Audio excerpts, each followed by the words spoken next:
Halo guys, jumpa lagi di Motoset TV. Oke guys, dalam video kali ini saya mau membuat konten tentang kelemahan dan kelebihan Kijang LGX ya. Setelah 2 bulan saya pakai, saya berhasil mencatat beberapa poin, sekitar 30 poin ya, 15 kekurangan, 15 kelebihan mungkin lah ya. Saya nggak hafal catatannya, cuman ada catatannya, saya catat. Jadi sekitar 30 poin, nanti kita bedah ya kekurangan dan kelebihan si Kijang setelah 2 bulan saya pakai. Mungkin ini subjektif sekali, nggak objektif, karena ini menurut pendapat saya ya, selaku pengguna Kijang LGX selama 2 bulan pertama. Ini dia unitnya. Nah, seperti ini ya. Oke, sekarang kita mungkin masuk ke dalam. Saya pakai kamera GoPro aja ya, lebih enak mungkin ya, sambil mengendarai mobil. Mungkin kita bahas kelemahan dulu. Yang pertama adalah bodinya ya, kalian lihat ini ya. Nah, bodinya ini bukan anak muda banget, bodi bapak-bapak, desain dari si Kijang ini ya. Nah, ini desain bapak-bapak ya, bukan anak muda. Jadi kalau dipakai untuk anak muda kurang pantas sebenarnya, kurang pantas. Jadi pakai bapak-bapak yang punya cucu, nah ini pantas, cocok seperti ini. Karena saya pernah beli air ya, beli air, turun, dipanggil bapak saya. Ya pak, beli berapa pak airnya? Ngeri kan ya, panggil bapak. Ini bodinya seperti ini, tapak belakang seperti ini ya. Ini sih untuk urusan eksterior ya, untuk kelemahan pertama. Tapi masih ada beberapa kelemahan-kelemahan berikutnya, nanti kita bahas sambil jalan aja ya. Oke, cus, simak terus video ini sampai akhir guys. Oke ya, sekarang saya sudah pindah ke kamera GoPro ya. Kita di dalam nanti cerita sambil jalan aja lebih enak mungkin ya. Nah seperti itu guys, kita setting dulu kameranya. Kemudian saya tancapkan dulu ini lampunya, lampu speedometer ya, supaya terlihat. Nah saya nggak bisa pakai kamera speedo ya, karena kelengkapan alat-alatnya kurang. Oke, kita nyalakan dulu. Ini saya catat ya, mana catatan saya tadi? Oh ini ding, kelemahan dan kekurangan. Ada 14 kelemahan, 14 kelebihan menurut catatan ini ya. Saya nggak hafal, jadi saya ngerepek ya. Kelemahan pertama mungkin tadi sudah dibahas, adalah bodi yang bodi yang kebapak-bapakan ya. Jadi bukan anak muda banget. Anak muda pakai ini tuh juga lucu. Saya pakai ini juga lucu, cuman karena saya suka ya. Jadi ya slow saya, pede aja. Kemudian kelemahan kedua yaitu tidak ada indikator pintu saat terbuka. Nah ini ya, contohnya kayak gini. Pintu terbuka biasanya kan muncul ya di sini indikator. Punyanya Atos itu sudah ada, padahal tahunnya 2001, ini 2002. Ini nggak ada indikator pintu. Jadi kalau pintunya terbuka seperti ini, dia nggak ada indikatornya, kita nggak tahu pintu mana yang terbuka, kurang rapat atau terbuka, itu kita nggak tahu. Jadi itu juga bahaya, harusnya ada. Saya lihat di YouTube sebenarnya bisa diaktifkan. Indikator itu ada, cuman nggak diaktifkan oleh si Toyota, nggak dikasih lampu mungkin ya. Di sini, daerah sini, saya lihat di YouTube itu di daerah sini ada indikator pintu, gambar mobil pintu terbuka gitu loh. Nah di sini, daerah pojok sini nih, itu ada. Kemudian yang kekurangan ketiga yaitu tidak ada indikator seatbelt ya. Seatbeltnya nggak dipasang, ini nggak muncul ya. Saya nyalakan dulu ya, saya starter.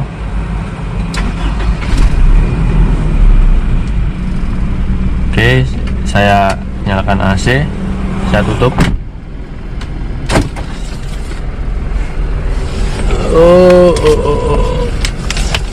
Tidak ada indikator seatbelt. Nah, seatbelt belum saya pasang, nggak ada indikatornya. Harusnya ada, itu penting itu buat alert ya. Alert itu apa? Alarm, buat pengingat. Nggak pakai dulu, karena kita juga kadang lupa. Yang ngingetin nanti malah polisi, bukan indikator tapi malah polisi, sekalian ditilang. Oke, jadi seperti itu untuk kekurangan ketiga. Kemudian kekurangan keempat menurut ini adalah posisi berkendara yang tinggi. Ya, ini subjektif sekali, karena saya nggak suka posisi berkendara tinggi.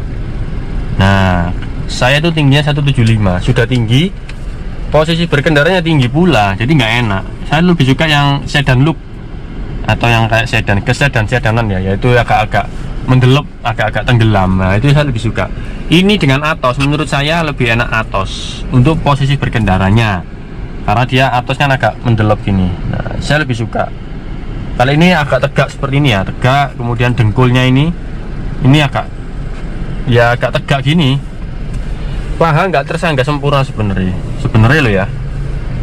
Kalau saya cuman ini kan kalau posisi berkendara, kita bicara posisi berkendara, riding position itu sangat subjektif ya, sangat subjektif, tergantung dari postur tubuh seseorang seperti itu. Tapi kalau menurut saya ini termasuk kekurangan menurut saya ya, karena posisi berkendaranya yang tinggi. Karena posisi berkendara yang tinggi, otomatis dengkul saya ini natap ini. Nah ini loh, sering natap ini loh, natap ini, terus ini natap ini kabel nggak ada hubungannya sih. Ini natap ini, sering natap ini. Nah sering itu, apalagi kalau turun ya, natap ini mesti turun, jedak ya wis ya pemana. Itu termasuk kekurangan menurut saya. Kemudian nomor 6, kita sambil jalan yuk, oper ke gigi mundur. Nomor 6 itu koplingnya keras ya. Ini ya, kalian bisa lihat ya, saya kopling ya, koplingnya ini keras, nggak umum. Kalau kalian biasa pakai R3 Avanza atau mau bahkan LCGC pakai ini, wah ngeri. Pasti sambat ini mengeluh keras. Ini sangat keras. Sama turun ke ini Innova juga keras, sama juga dengan ini. Jadi nggak umum. Padahal mobil-mobil sekarang sama-sama berlomba untuk mengandalkan kopling yang ringan. Contohnya Wuling itu ya, kopling teringan yang pernah saya coba. Wuling ngeri. Terus kopling keras, persnelingnya aneh. Ya persnelingnya aneh. Jadi gini, jadi 1, 2, terus dari 2 ke 3 ini spellingnya nggak terlalu jauh. Kalau mobil umumnya kan spellingnya jauh, enak, masuknya enak. Kalau ini spellingnya agak dekat, jadi perlu adaptasi. Saya sering dari 3 mau ke 2 gini, itu sering bablas ke 4, dari 3 ke 4. Nah keliru, maunya kedua malah keempat, karena kurang adaptasinya gitu. Itu termasuk kekurangan menurut saya. Terus kekurangan berikutnya adalah saat injak kopling RPM ngedrop. Iya betul sekali, saat injak kopling RPM nya ngedrop. Tak praktekkan ya, kita sambil jalan. Kopling setengah kopling, nah ini mundur pakai setengah kopling aja. Nice, cukup. Kalau sudah biasa ya enak-enak aja pakai ini. Dulu waktu awal-awal pakai ini ya, pakai Kijang, merasakan apa namanya, koplingnya ngeri. Saya macet-macetan di Waru, itu sampai geringgingen kaki saya. Pas tungkak ini loh, tungkak ini kemeng terus geringgingen. Pas tungkak ini, tumit apa tungkak itu nggak tahu lah. Nah itu sampai gitu, karena belum terbiasa. Tapi sekarang sudah biasa ya, biasa wae. Tapi itu tetap saya masukkan kekurangan, karena yopo kopling itu harusnya empuk. Mobil sekarang empuk-empuk. Oh awas, ada bis Surabaya.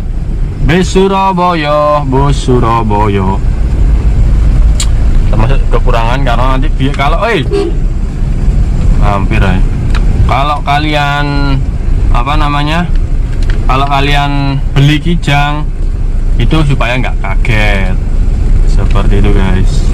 Oke kita salib ya, biar pemandangannya nggak bisnya pelan ternyata, nggak kayak sumber kencono. Cari kiri dulu. Kekurangan berikutnya adalah RPM yang ngedrop tadi ya. Iya RPM yang udah ngedrop ya, kayak gini ya, gini RPM 2000 ya. Perhatikan RPM nya ini, saya oper ke 4, dia langsung ngedrop serut. Ngedropnya terlalu jauh. Bahkan coba saya main ke RPM 4000 ya, dari 4000 RPM 3000 lah, RPM 3000 saya kopling itu langsung ngedrop ya, serut. Ngedropnya sangat-sangat ekstrim menurut saya ya. Nah kayak gini 2500 langsung serut menurut saya. Tapi ini ya, menurut saya RPM nya terlalu cepat ngedropnya. Itu efeknya apa? Efeknya adalah di kekurangan berikutnya. Saya tak baca dulu kekurangan berikutnya. Tidak enak saat untuk manuver, tidak enak untuk akselerasi atau manuver. Untuk balapan di dalam kota nggak enak. Iya bener, karena perpaduan 3 kekurangan tadi, koplingnya keras, persnelingnya agak-agak aneh, terus RPM nya cepet ngedrop, itu kalau buat akselerasi itu agak aneh, jatuhnya itu aneh. Jadi kalau kita lihat truk ya, nah banyak jeda, banyak waktu yang terbuang, nggak bisa nah nggak bisa kayak mobil sekarang di injak kopling tel. Nah enak, kayak mau balapan gitu enak pakai mobil Avanza Xenia itu enak. Kalau mau balapan lo ya pakai injak koplingnya, karena ringan koplingnya mungkin ya, jadi tel diinjak lepas, injak lepas. Nah ini enggak, sudah injaknya berat, masuk kopling, masuk persnelingnya juga agak-agak bingung, terus RPM nya cepet ngedrop trut. Jadi kalau maju gitu ngedrop gini mobilnya berhenti, baru itu kan ngeri juga. Jadi kurang, menurut saya kurang enak sih tak pakai masker ya, tak cendal noy kok dikit hilang. Nah itu kan cukup ngeri ya menurut saya. Tapi itu ya, saya pertama kali pakai ini kok aneh ya rasanya kok aneh, RPM nya ngedrop banget, jadi kayak naik truk gitu. Jedanya terlalu lama. Kalau pakai mobil atas dulu cepet jedanya, RPM nya nggak terlalu ngedrop lah menurut saya. Kalau yang ini RPM nya langsung di 1000 serut. Jadi kalau buat akselerasi kurang lah, menurut saya kurang. Masih enak pakai yang 1500an Avanza Xenia gitu, kalau menurut opini saya pribadi. Oke, kelemahan berikutnya ya. Spiro mambo ya, dihitung sendiri. Kelemahan berikutnya itu adalah peredaman mesin yang kurang. Itu betul sekali, pertama kali pakai ini peredaman mesinnya ngeri ya, mesinnya meraung-raung. Kalau kalian nggak percaya, kalian bisa cek raungan mesin Kijang Motosat, pasti keluar punya saya itu. Ngeri.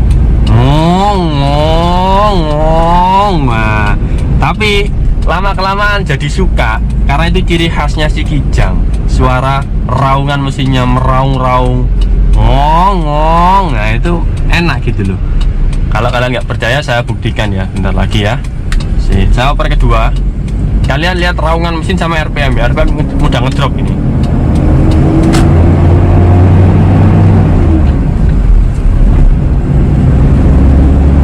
Begitu diinjak dia langsung nyendal. Oke.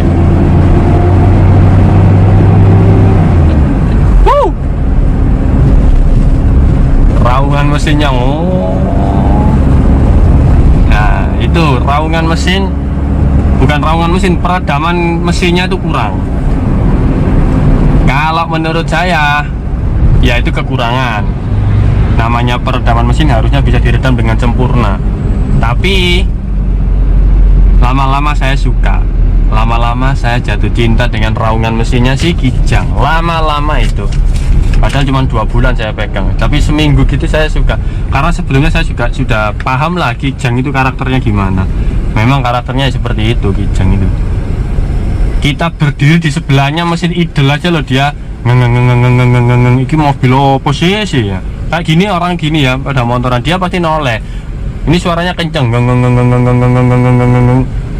kayak mobil diesel. Ini mobil apa sih ya? Oh Kijang, pantes. Pasti gitu bilangnya, pantes Kijang. Nah itu juga Kijang. Terus ini kelemahan berikutnya adalah, siap-siap gigi 1. Kelemahan berikutnya adalah limbung ya. Limbung, kenapa bisa limbung? Karena suspensinya yang empuk. Ya itu ya sebenarnya ya wajar. Suspensi empuk selalu berbanding lurus dengan limbungan mobil. Mobil yang limbung itu berarti suspensinya empuk. Gak terasa saat di tol ya. Saat di tol, belok ke kiri, dia langsung limbung, seret. Belok ke kanan langsung seret. Kalau mau zigzag gitu langsung gini-gini bodinya ya. Kasihan penumpangnya, pasti mual-mual gini-gini soalnya. Apalagi lewat jalan yang berlubang ini, mental-mentul, dul. Lucu ini. Suspensinya limbung. Karena apa? Karena empuk. Mobilnya limbung karena suspensinya empuk. Kemudian kekurangan berikutnya adalah boros katanya. Katanya boros. mobil katanya boros, tapi kok banyak yang pakai gitu loh. Saya itu heran, banyak orang bilang Kijang itu boros, tapi kok banyak yang pakai. Kalian lihat di tiap kota semuanya itu loh ya. Saya kalau keluar kota selalu ketemu Kijang, heran. Gua akselerasi bu antar Grand Max itu. Ini akselerasinya kurang cep gitu loh, nggak enak kalau buat akselerasi, tapi kalau di tol enak. Nah, kembali lagi ke boros. Masalah boros itu, Kijang ini boros, tapi kok banyak yang pakai, kan heran gitu loh. Artinya apa? Boros itu relatif, nggak, kalian harus patokan km per liter sama patokan rasio tenaga. Mesin 2000 cc nggak ada yang irit, itu sudah teruji. Mesin 2000 cc nggak ada yang irit, semua mesin 2000 cc pasti boros. Semua mesin 2000 cc pasti boros. Borosnya gimana? Dalam kota itu nggak sampai 110, 17, 18. Kalian pakai Fortuner, kalian pakai X-Trail, kalian pakai Pajero, kalian pakai CR-V, semuanya 2000 cc ke atas. Itu dalam kota 17, 18, luar kota 110, 111. Ya mirip dengan ini, hampir sama. Makanya orang bilang ini boros itu paling loh ya, dia kebiasaan pakai LCGC kayak ini Ayla, Brio, yang mana dalam kota itu mencapai 120, 121, dalam kota itu 114, 115. Iya, oh posisi LCGC loro iki. Ya kayak gini nih LCGC. Jadi ruwet. Oh, nganan gak nganan, ngiri gak ngiri, ruwet. Nah, itu LCGC itu kalau dipakai dalam kota dia bisa 114, 115, luar kota 120, 121. Nah, gitu itu. Oke, cek kamera. Oke. Mantap. Seperti itu. Nah, kalau 2000 cc nggak ada yang irit, bos. Nggak ada. Semuanya itu Innova ini, Innova 2.5, dia diesel. Irit katanya. Jari sopo. Podo ae. Kalau dia pakai Dexlet ya harga 11.000 per liter. Ya apa beda-beda gitu. Sama, jatuhnya sama untuk uangnya. Nggak jauh beda. Kalau apalagi yang bensin Innova 20 sama persis, miliki 17 dalam kota, 19 luar kota 110, sama persis, nggak ada beda.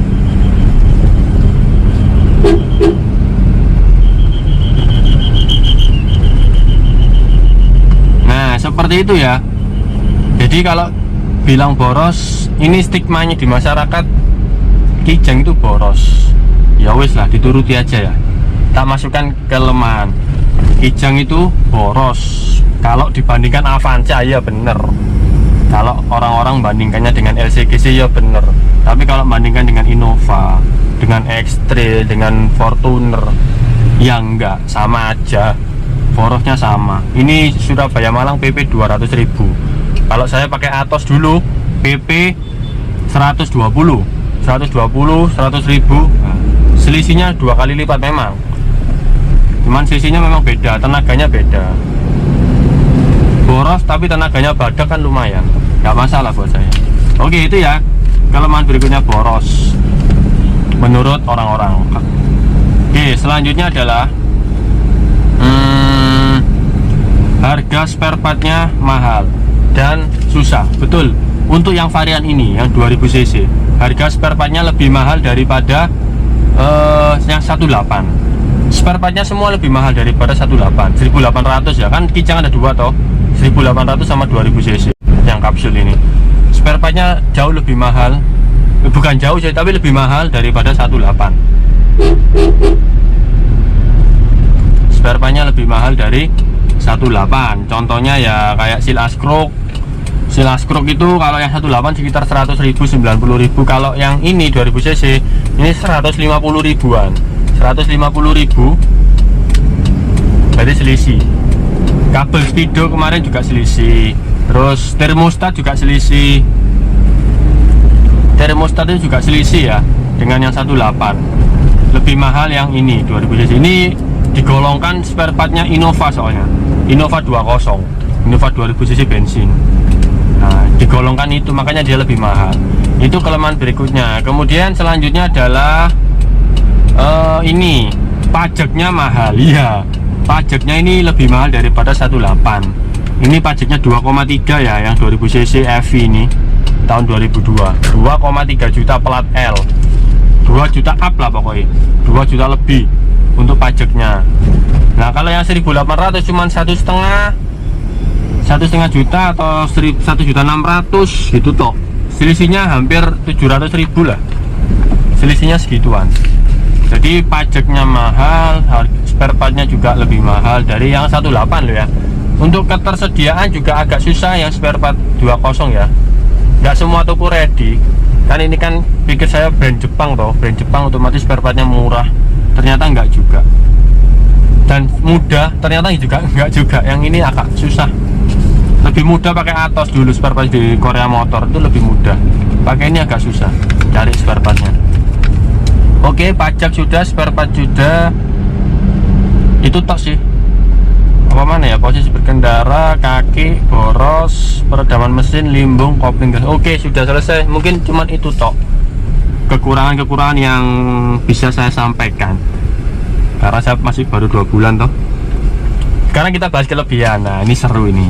Kelebihan pertama yaitu adalah nama besar Kijang. Kijang punya nama besar, apalagi LGX ya.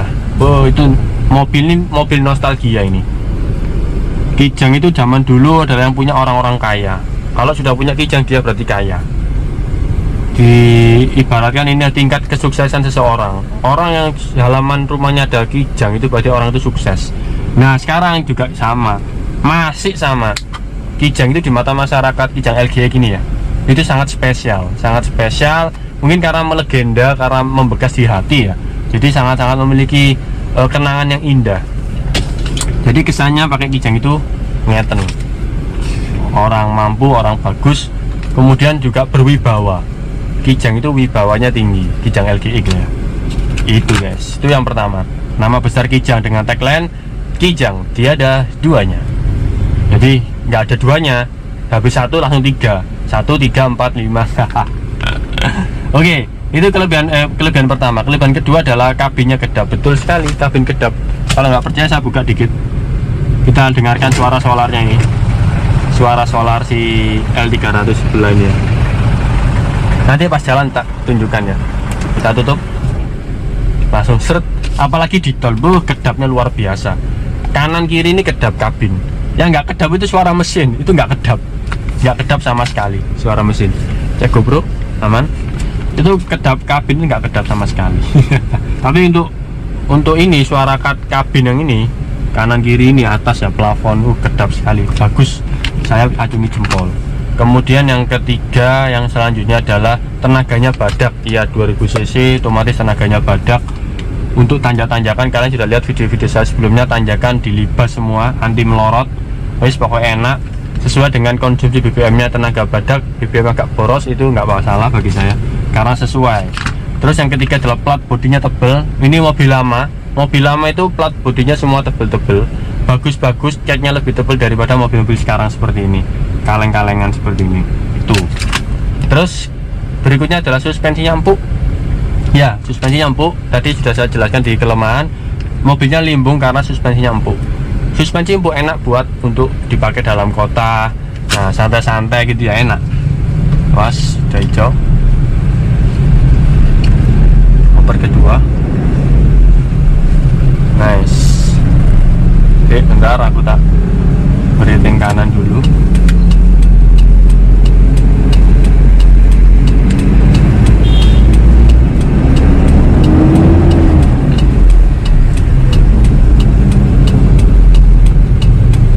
Bentar ya, ini karena masih kredit. Nah, oke. Tadi tenaga badak oke. Kemudian kelebihan berikutnya adalah nggak gampang mati mesin ya. Ini nggak gampang mati mesin karena 2000 cc ya. Kayak saya pakai salah gigi ya, mau per kedua bablas keempat, itu kan giginya kebesaran. otomatis dia harusnya mati mesin. Ini enggak gampang mati mesin dan enggak gampang getar. Kelebihan berikutnya adalah ini, mobil ini enggak gampang getar, getarannya sangat minim sekali, bahkan saat AC dinyalakan dia sangat minim getaran. Itu bagus, nggak gampang getar, nggak gampang mati mesin, itu sebuah kelebihan. Terus adalah apalagi ya, 2000 cc tidak mudah mati mesin, oke. Getarannya minim, oke. Terus nggak pakai DBW. DBW ini adalah drive by wire, atau kalau motor itu throttle by wire. Jadi kalau injak gas, mobil sekarang itu pakai DBW, drive by wire. Kalau injak gas dia nggak bisa langsung loncat, mobilnya nggak bisa langsung nyentek, karena harus diprogram oleh komputer dulu baru dikeluarkan tenaganya. Kalau ini enggak, ini pakai seling gas, pakai apa namanya, selang gas itu ya, apa sih jenisnya itu, seling ya, seling pokoknya, pakai seling gas. Jadi pakai kabel gas. Jadi kalau di gas RPM tinggi ya dia langsung loncat mobilnya, langsung enak, langsung loncat, nggak perlu nunggu ada perintah komputer, nggak perlu, enaknya gitu. Jadi kalau mau sentek-sentekan tanjakan terutama ya itu enak ya, nggak ada istilah ngempos, tenaganya hilang, nggak ada, hampir nggak ada, kecuali kalau kebesaran gigi mungkin ada. Tapi kalau jalan normal aja is oke, karena nggak pakai DBW, drive by wire. Oke, selanjutnya adalah bodinya timeless. Iya betul, bodinya timeless tadi ya, disegani. Bodinya timeless, nggak boseni, nggak ada istilah mobil lama, mobil tua. Selama mobilnya diramut itu bagi sebagian orang sangat-sangat spesial si Kijang ini. Lihat mobil Kijang LGX, bodinya bagus, bersih, diramut itu orang pasti gedek-gedek. Wih, sangar ya, keren ya, api ya kayak gini, api ya, masih wis tua tapi iso diramut. Itu bodinya timeless. Kelebihan berikutnya adalah platnya tebal, oke sudah. Anteng saat jalan di tol atau lurus ya, karena ini bodinya besar ya, bongsor. Terus enak juga kalau jalan lurus di tol itu anteng dia, 140, 120 anteng. Kapan-kapan tak buatkan video top speed ya, top speednya si Kijang. Oke, kelebihan berikutnya adalah tak netralkan dulu. Kelebihan berikutnya sorry kepencet. Ruang tengah dan belakang lega. Iya, ini kan mobil besar ya, jadi lihat ruang tengah, ruang belakang lega ya, buat orang kalau duduk di belakang itu merasa nyaman pasti. Ada double blower juga, ini sebuah kelebihan berikutnya. Terus visibilitas baik ya, ini pilar A ini nggak terlalu lebar, nggak kayak Innova itu terlalu lebar, ada dua bercabang kan Innova pilar A nya ini, itu terlalu lebar, nggak enak. R3 itu juga lebar, ini masih lebih baik daripada R3. Visibilitasnya baik, spionnya juga lebar ya, spion LGX ini lebar ke bawah, wes mantep pokoknya. Terus AC nya dingin, iya betul sekali. Selama saya pakai mobil, insya Allah ini AC terdingin yang pernah saya pakai ya, si LGX ini. Saya pakai R3 pernah, Xenia pernah, Avanza pernah, Atos terakhir. Tapi yang paling enak saya rasa ini, dinginnya nyes, ngeri. Ini mobil dengan AC terdingin menurut saya ya, subjektif ya ini. AC dengan mobil dengan AC terdingin ini Kijang, apalagi ada double blower, ngeri. Bagusnya pol-polan ini.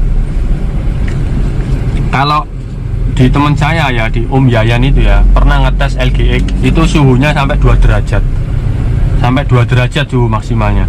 Kalau atas saya dulu 7 derajat sudah pol, nggak bisa maksimal lagi. Kalau ini sampai 2 derajat. Ini saingannya sama Panther diesel. Nah, Panther diesel kan dingin. Masih Panther kotak itu ya, yang 97 98 itu dingin AC-nya dingin sekali. Panther kotak itu. Ini saingannya kayak gini nih. Oke, itu ya AC dingin, visibilitas baik, tidak terasa gandul saat AC on ya, karena AC-nya besar jadi nggak gandul ya. Nggak ada istilah gandul kayak AC-nya Atos ya, dinyalakan AC gandul langsung ngeng. Mobil itu jalan ngeng, nyalakan AC ngeng, ya gandul, itu namanya gandul. Ini nggak ada, lancar. Ini saya pakai AC juga kok. Terus nama besar Kijang, iya seperti itu guys. Ya jadi seperti itu ya, enggak tahu itu berapa poin yang saya sebutkan tadi, kalian bisa hitung-hitung aja, nanti saya cantumkan juga kok angka-angkanya. Jadi gitu untuk kelebihan dan kekurangan si Kijang ya. Tak ngejar lampu hijau. Oh mungkin kelebihan terakhir ya. Oh enggak sih, tenaga badak tadi ya. Ini kalau buat ngejar lampu hijau enak, beda dengan Atos ya. Atos diinjak bener teriak tapi mobil nggak jalan. Kalau ini buat ngejar lampu hijau enak pol, tenaganya badak. Ya wes gitu dulu ya untuk video kelebihan dan kekurangan Kijang selama 2 bulan saya pakai ya. Ini kan vlog-vlog ala-ala ya, subjektif ya, nggak objektif ini. Tapi kalau kalian baru beli Kijang pasti kalian merasakan hal itu. Hal yang saya rasakan pasti kalian juga merasakan. Seperti itu guys. Oke ya guys, jadi seperti itu dulu untuk video kali ini ya. Semoga video ini bermanfaat buat kalian. Sampai jumpa di video-video vlog berikutnya. Bye bye. Nah kayak gini macet-macetan pakai kopling, karena sudah terbiasa ya enak-enak aja sih. Kalau belum terbiasa ya agak berat. Nice.